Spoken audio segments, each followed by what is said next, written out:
When I was 16 years old, I got my first oil field job. And very quickly, I learned that the drill floor is a dangerous place to work. I'd had colleagues die horribly in front of me. One guy was decapitated on a helicopter rotor blade. Another guy was disemboweled on the drill floor. He got his stomach stuck in some pipe. Other colleagues cut limbs off. It was basically a Roman Polanski movie. It was terrifying. So I'd become quite numb. I'd worked contracts, what we call HE work, hostile environment work, and I'd worked in Colombia and Nigeria. I'd worked all over Southeast Asia and Central Asia, and I saw firsthand that whatever's happening, the drilling will go on regardless. There could be a war, a jihad, a coup, an insurrection, a natural disaster, but the drilling goes on regardless, and at any human cost. And I'd gone to a dark place, and I only really cared about the well and getting paid. So in this unhealthy mental state, and I was on a bit of a self-destructive binge as well, my boss decided to send me to the oil field equivalent of the Betty Ford Clinic. And I found myself in Brunei, on the island of Borneo, in the South China Sea. And I was working for a man at the time by the name of Erwin Herzeg. And Erwin had a fearsome reputation in the oil business, a well-deserved one. He was Yoda. He was the oracle. He was the man, and I couldn't have worked for a nicer chap. He looks like he's got a weapon-grade temper, but he's actually a complete gentleman. One of the other guys on the crew was a guy by the name of Ambu Gang, who's a Iban Indian from over the border in Sarawak, and he's got the headhunter's tattoos, the bamboo tattoos on his throat. And he had 3 teenage boys, and they came home with a dead monkey one day.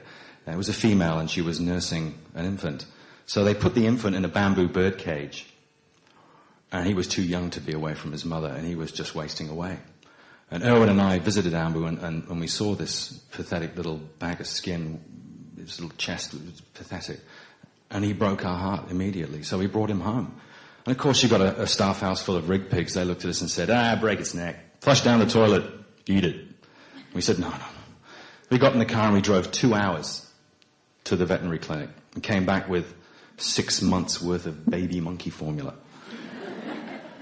And I walked in and I took him out of the cage, and I had this little pathetic shaking creature big enough to fit in my hand. He looked like he'd come straight from Middle Earth. He was and he just broke my heart, and I took it upon myself to raise this monkey and save it. So we made a sling out of a pillowcase, and I had a little bot and walk around and he all over me, and Joe grew up pretty quickly. I was brushing his teeth. I was in the shower with him, and for 3 years, I literally had a monkey on my back. He wrapped around my throat. I had hair then, and we'd preen, and it was great. It was great fun. Now, when male macaques hit monkey puberty, strange things begin to happen. Joe was headbanging in the jungle to Pearl Jam. He started smoking. We didn't give him cigarettes, but monkey see, monkey do. And some of you have got kids, I'm sure, and pets. Combine them, and you've got this little man that goes vertically up the curtains, straight across the rafters. If he gets annoyed, they'll be screaming everything, in fact, up to and including throwing So, out of control. So, I'm trying to deal with this monkey and give him some manners, even though he was smoking, and we were terrified he was going to burn the house down. He couldn't actually light up, but anyone within 30 feet who lit a cigarette, it's gone, and he's perched up somewhere. It was horrible, and perpetual spot fires were being put out. And we all knew he was going to burn the house down eventually. The other thing that he did that was quite annoying was if he needed to urinate, he just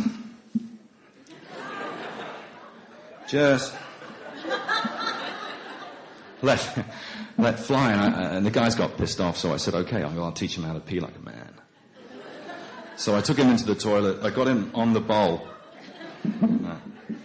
And it took about a month just to get him to stand and pee, but it would fly about all over the place. So I had to get him to lean. You know, he's leaning on the cistern, thereby achieving the right angle.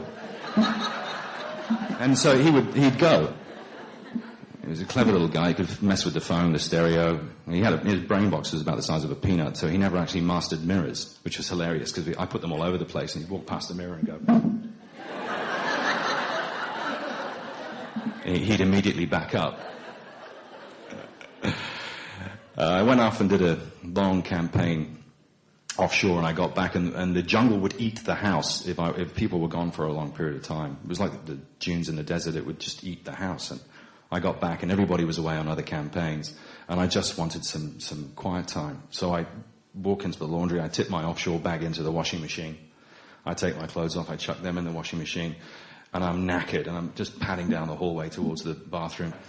Close the bathroom door, sitting on the toilet. And Joe came in the dog door, chattering, looking for me, calling out. I'd like to think it was because he loved me, but it was probably because he wanted a cigarette. So I'm sitting on the bog, and this particular toilet door was made of solid teak, and it was just 4-inch thick solid teak, and it didn't line up properly with the door jamb, and there was a 3-inch gap at the bottom. And I'm sitting there and this face appears.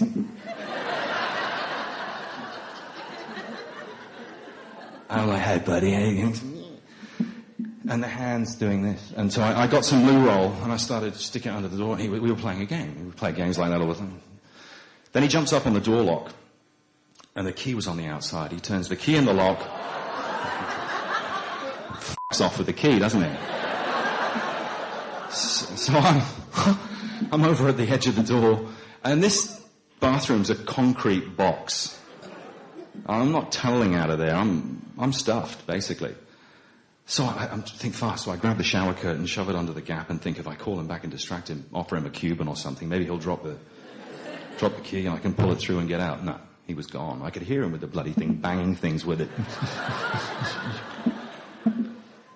14 hours later. I'm getting ready to cry myself to sleep in the bath. Finally figured it out and got the hooks that the shower curtain was on, straightened them out, knocked the pins out of the hinges. I couldn't Starsky and Hutch the door out. It opened inwards. Finally, I stagger into the hallway, and he's sitting there with the key on the lounge, channel surfing. And sees me and goes, oof, out the dog door. I didn't see him for a week.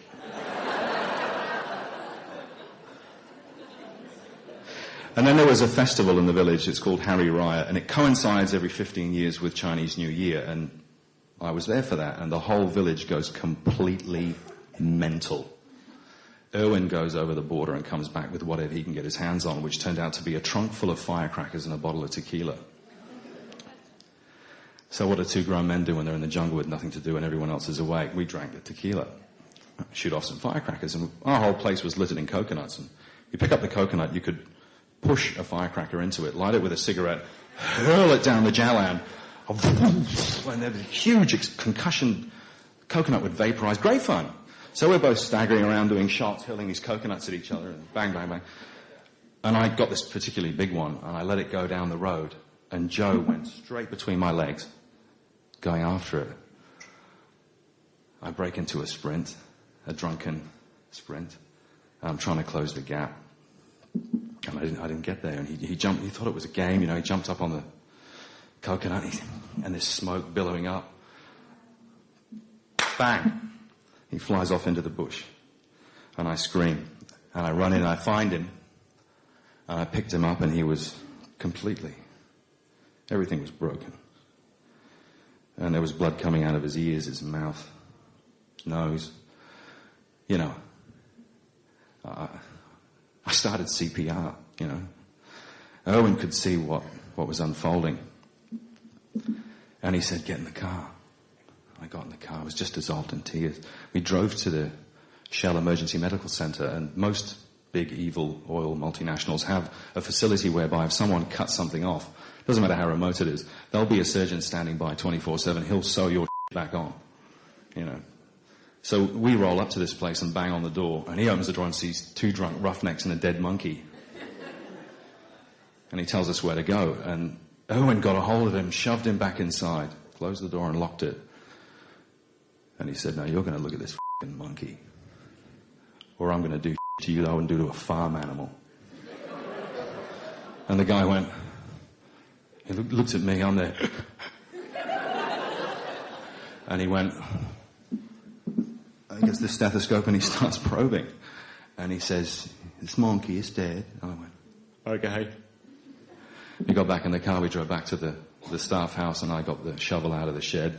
And I found a pretty spot, and I dug a hole, and I buried him with his favourite Pearl Jam CD, pack of cigarettes, the last can of Heineken, and the bathroom key. And I filled the hole up and I pushed it down with my feet. And I was gutted. I didn't speak to anybody for about 2 months. Pretty much immediately went back to Sydney after 3 years in the jungle. It was difficult. And this monkey had really affected me. And I slowly got back into doing the HE work and slotted back into life, the offshore life again. But this time, things were different and my eyes were wide open. And my brain box was just a sponge, a big filter, and everything went in and went out and down on paper. Because of that little he changed everything.